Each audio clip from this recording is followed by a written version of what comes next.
It isn't just big cities that are gathering and rallying against vaccine passports. Small towns across Alberta are coming together and standing together in defiance against vaccine passports that fundamentally undermine Canadian values, Canadian freedoms, and medical privacy. Like KGB would just follow us, and like people were restricted to live their life. And now I can see it's kind of like back to USSR, back to mid-70s Soviet Union. And I can't believe this happening in Canada. The fact that you are trying to stop pharmacists and doctors and patients from taking something that's harmless, it's criminal. It is absolutely criminal. It's like telling a patient you can't have water because it might be too hot. Rebel Media has offered to very generously to support our entire legal action. Our guys don't have to worry. Yes, big round of applause for Rebel. Adam Sos here for Rebel News, and we are here in Okotoks, Alberta at the Foothills Freedom Rally, where folks are joining together to oppose vaccine passports.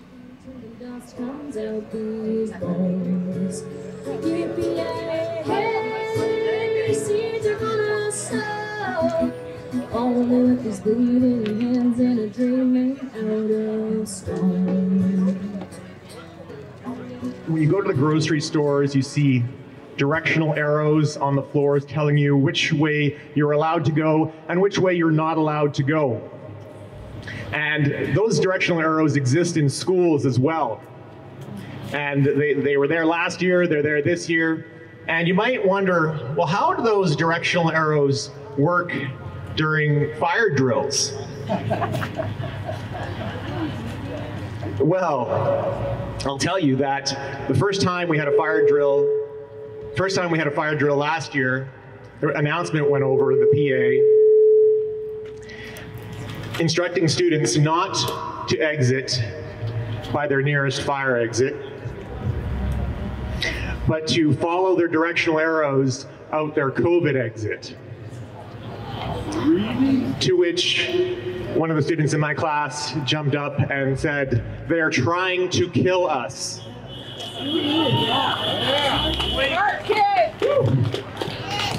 You might wonder how do things work for lockdowns. So you'll know that in schools we do lockdowns. We've done them ever since the Columbine incident, and you know, the lockdowns happen for different reasons. The worst case scenario is there's an active shooter in the school. And normally what happens is kids will gather in a corner of the classroom quietly. If someone were to get in your classroom, they wouldn't maybe notice them right away. It's not ideal, but that's what happens. And so during COVID, what we do is now we just stay at our desks because you don't want the kids to gather for fear they might catch COVID. So what's motivated you to come out to this Freedom Rally today? So I'm a dental assistant. I've been working during the pandemic for the last year and a half. Yeah. And in all that time working in spit, elbows deep, I've not gotten COVID, or if I did, I don't even know it. So my motivation to not be vaccinated is that I don't feel that I'm at risk. My husband currently is at risk of losing his job because he works for the city of Calgary, and they require them to be vaccinated. They now moved the date from November 1st to December 1st.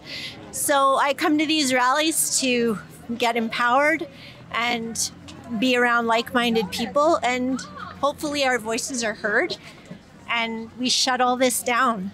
Okay, I grew up in Soviet Union, in Russia, under oppression, and for me it hurts so much because like our Russian people, they were trying to build communism for 70 years, and finally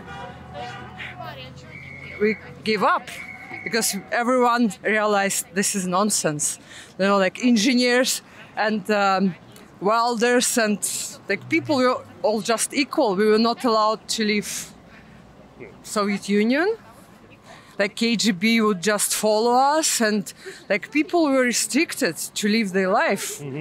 And now I can see it's kind of like back to USSR, back to mid-70s Soviet Union. And I can't believe this happening in Canada. Oh man, you're gonna make me cry. I get so emotional about this. To be honest, the fact that discrimination is now being warranted or forced in Canada, and I know that is not what this country is founded on and built upon, and that is not what our veterans and forces have fought for and died for. That's not what Canada's about. Yeah. And that's certainly a sentiment we can echo. I don't know if you know about our Raise Our Flag campaign at raiseourflags.ca, calling for those flags to be raised to honor the veterans who fought for our fundamental freedoms.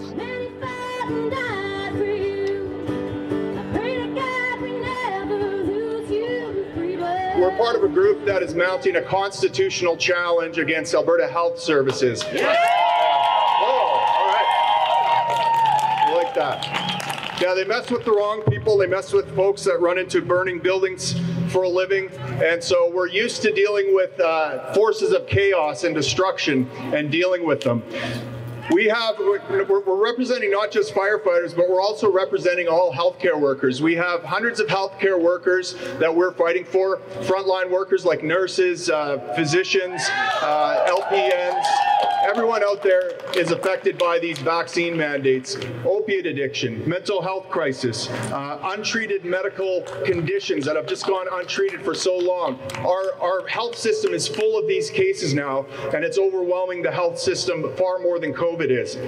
Additionally, in some places, we've lost up to a third of healthcare workers. In Edmonton Metro right now, a third of paramedics are said to be off, rumored to be off on stress leave, but good luck finding any of those statistics. They keep them to themselves. So we're understaffed and our call volumes are off the charts, and now they want us to lose more of our co-workers. They want to leave the communities even less protected. They want to stress the system even more than it's already stressed. This is a war of values between authoritarianism and freedom, between those that want you to submit to an unending violation of your basic human rights in pursuit of their agenda, and those that say no, no more. That's what this is about. And folks, that's why I'm here today. You see, the establishment wants me to view you as the enemy, because here's my confession. I'm fully vaccinated. I'm even pro-vaccine, but they want me to believe that you are the enemy. You're the reason that we don't have freedom. This is utterly ridiculous. This is like a slave master blaming disobedient slaves for the extra lashes that everyone gets. It's a convenient mechanism of control, and I can see right through it very clearly, and the silent majority can too, and that's what I'm here to tell you. Things that are good, like charitable giving and getting vaccinated, do not require force. In fact, using force corrupts the goodness of those things and destroys individuals and nations in the process. If you find yourself arguing about vaccine efficacy or the severity of COVID-19, then you're reinforcing the corporate media paradigm that this is about science versus science denial. If you say that you're on the side of science and they're on the side of science denial, you're reinforcing that false paradigm. This is about coercion and consent, authoritarianism and freedom. I just want to give you a quick update about where we're at in our fight. We've sent a letter to AHS with our demands. We are getting ready to file an injunction against AHS to press pause on this policy until this constitutional challenge can be heard. Our lawyers are formulating this right now. We are picking up support from all over the place. In fact, Rebel Media has offered to very generously to support our entire legal action. Our guys don't have to worry. Yes, big round of applause for Rebel. You know, this takes a huge burden of stress off our guys who, on top of losing their job, are facing giant legal bills to hold on to them. So thank you so much for that. We're going to win this, and we're going to take this all the way. There's a saying in the fire service. When we're on a fire scene, one of our benchmarks is called loss stopped. That means that all the loss has stopped. All the damage being done has stopped. We put out the fire. No more damage is being done. We're going to keep fighting this fight until we can declare a loss stopped, and we won't stop until we achieve that benchmark. And what do you say to people? There's people out there who haven't experienced that, haven't experienced communism, haven't lived in a country where they're not free, and they don't believe it. They don't believe that that's happening. From your personal experience, you're seeing the same signs? Yes, I think because you, like in Canada, you had such a good life, and I think Canada was always free country. You never had any oppression, no tyranny. But now, most of people, they just say, no, this is not happening. We have to trust our government. We didn't trust our government in Russia because we realized that we were slaves. We were slaves of our government. We were doing what we were told to do. And it hurts so much that now in Canada, people have to do exactly the same. I know lots of people who grew up in communist countries saying communist countries, at least you knew the government was lying to you. Here, people actually believe the government even when they're lying. Yes, so this is very upsetting, to be honest, and that's the reason we're trying to participate. I just want to share my experience, because I remember my family, we couldn't travel abroad. We were just stuck in the Soviet Union, and we were not allowed to go anywhere. And if you like it to get out of the country, you would have KGB agent following you, you know, just chasing every your step. And they would be, when you back to Russia, there would be like party, like everyone was member of Communist Party, and they were just saying like, oh, you be careful what you say while you, for example, in Eastern Europe on your like holidays. It wasn't holiday actually, it was just people were lucky if they were allowed to leave Russia for a week and come back, and KGB would check every word they said, you know, while on trip. She busted herself out of her care home today. We don't like what Kenny's doing to Alberta and the Alberta health system. And I got so mad last week when I had an elective surgery for cataract surgery waiting a year, and the damn thing was canceled. Why was I mad? We're not going to get anywhere unless we stand up and we speak. So I wanted to come out because I believe in that, and I know we all need to do that and do it more often and in more places. We've seen lots of big rallies in the big cities, but small towns are starting to become a movement, and these rallies are growing every week. What's it like to have the small towns coming out in support of freedom of choice and bodily autonomy? Well, I think it's great. I think it's every town is affected in some way, businesses and the people themselves. And just because you're a big city doesn't mean you're actually feel the effect more. Right. Small towns actually feel the effect more on these mandates than big cities do. And any words to folks out there who are going through hard times, maybe facing loss of employment? Do you know anybody who's in that situation? Oh, I am, for one. I've actually got laid off from Air Canada. So, because I don't want to take the vaccine, and just keep the faith. The fight, that's basically about it. Well, I don't know if you know, but we are actually launching one lawsuit, particularly against the union, because they're not defending Air Canada employees for the very same thing. So hopefully there's some precedent set with that case that can then be used to help people like yourselves. All of these policies, the last year and 7 months, all of these policies, you know, Section 1 of the Charter does allow, there's a small window where governments in a true emergency can temporarily have minimal violations of rights and freedoms. So there's a small window there in Section 1. But the onus is on the government. If the government wants to temporarily, minimally violate some rights and freedoms in respect of a true pressing problem, they have to demonstrably justify that with evidence. The science has to be on their side. Jason Kenney promised in April of 2020 that he would expand the ICU capacity, so we'd have over 1,000 ICU spaces. When that hadn't happened at all after 6 months, he said, well, it's not just about buying equipment, you got to train the people too. Okay, so now we're at a year and 7 months, and why don't we have these extra 1,000 ICU spaces? Why are we being punished and having our rights and freedoms violated and trampled into the ground when the politicians can't get their act together to fix the healthcare system? How is that fair? How is that right that we lose our freedoms to move and to travel and to assemble and to associate, and we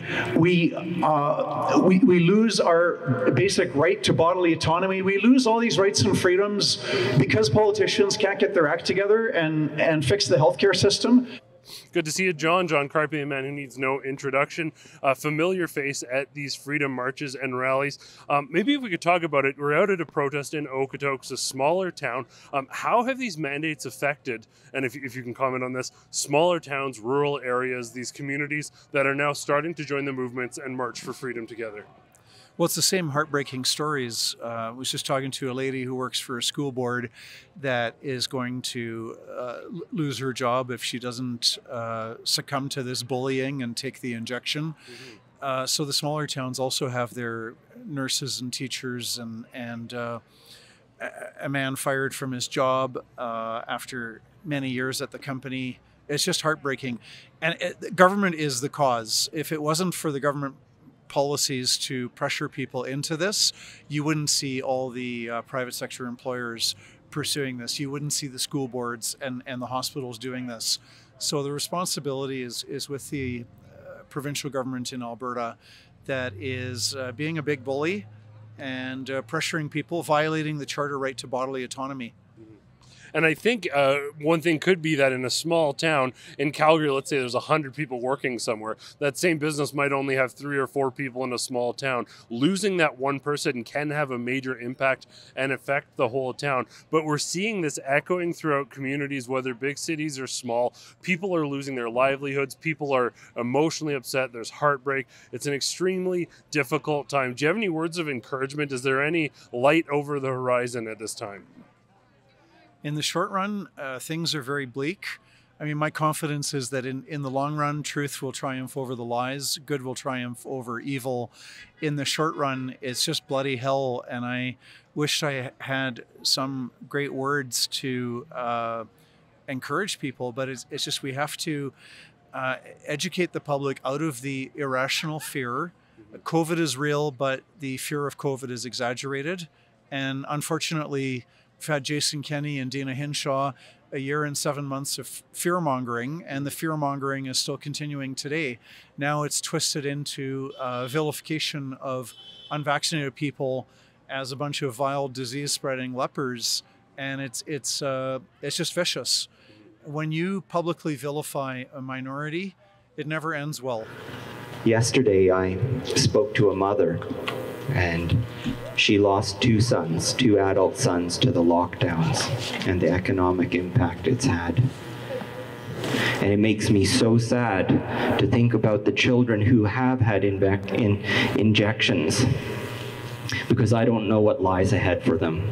I've never seen anything like this. I've seen adults with the injections, with things that I've never read in any textbook.